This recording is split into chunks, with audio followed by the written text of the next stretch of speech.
Hello! అందరూ ఎలా ఉన్నారండి? మనం రోజువారీ వంటల కోసము రకరకాల పాత్రలను యూజ్ చేస్తూ ఉంటాం కదా! వాటిలో మనం వండడం వలన ఎలాంటి బెనిఫిట్స్ ఉంటాయి? ఎలాంటి నష్టాలు జరుగుతాయనేది మీకు ఈ వీడియోలో నేను వివరించాలనుకుంటున్నాను. మనము ఎక్కువగా అల్యూమినియం పాత్రలు యూజ్ చేయడానికి ప్రిఫర్ చేస్తూ ఉంటాం కదా! అల్యూమినియం పాత్రలో వండడం వల్ల ఏంటంటే 70% పోషకాలనేవి మనం లాస్ అవుతామండి.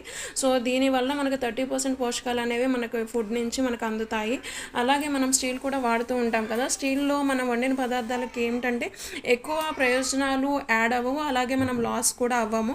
అంటే ఎంతవరకు పోషకాలు ఉంటాయో అవి అలానే మెయింటైన్ అయితూ ఉంటాయన్నమాట.